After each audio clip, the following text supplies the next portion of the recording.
Hi, my name is Festus Odije Erewele, and you're welcome to this week's episode. Today we'll be looking at managing disagreements. Now, something very unique happened last year when I had the last meeting with my staff before Christmas.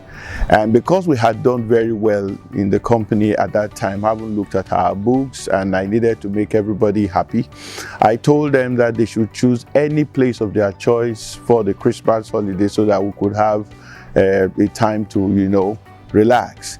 And then you needed to see the noise. Some people said, no, we are going to go to Abraka, go to the beach and enjoy ourselves. Some other people said they needed to be in a quiet place in Novotel here in Port Harcourt and enjoy Christmas. Now, I had to leave. The argument continued until I felt it was necessary to sit down and get their final decision. Now, such scenarios happen where the capacity or the competence of the business owner will come to fore. What do you do in such a scenario? Now, in companies or in places where you do not have arguments or you do not have disagreement, it's dangerous. It is very important for us to know that argument or disagreement only come from people who are cerebral, so people who are thinking, people who have divergent opinion, people who do not always see from a particular perspective. So if you run a company and your people don't disagree, then I have a problem there, because it means that everything revolves around only some very few eggheads. So I'm not saying that disagreements or having arguments in companies shouldn't hold. No, of course they have to hold, and it has to be constructive. Now, but there are some certain things that must be put in place, and that is, people must be able to present facts and sometimes figures. Arguments are not done based on emotions. You don't become sentimental about it and then you cry over it. No. One of the best places to witness disagreements or constructive argument is in the law court. For some of you who have visited the courts before and you listen to lawyers argue their cases through, that is a healthy kind of activity that should take place in our company. However, as the MD, CEO of an organization where such things are happening, especially at senior management level, and you see that the opinions are divergent. Now, what you need to do as a business owner is to grant listening time. You must be objective about it. Let anybody who has a presentation to do on what he believes in, give them time to do it.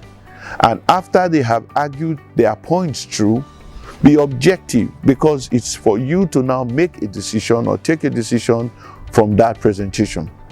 Something that is very important here is that arguments are not made or do not take place so that we'll see superiority. No, we do not argue to win.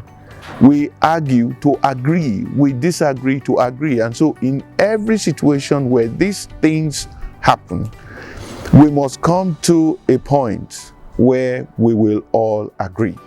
And what some other companies do is that when it's beginning to go beyond the level of, an amicable resolution, and conflict is about to be bettered from it, then you go back to the constitution of the office, talking about the code of conduct.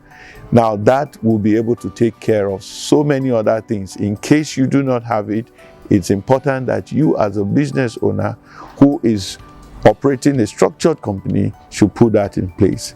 So I like to tell you again, one more time, do not feel that arguments or disagreements in the office is a bad thing. No, it's not.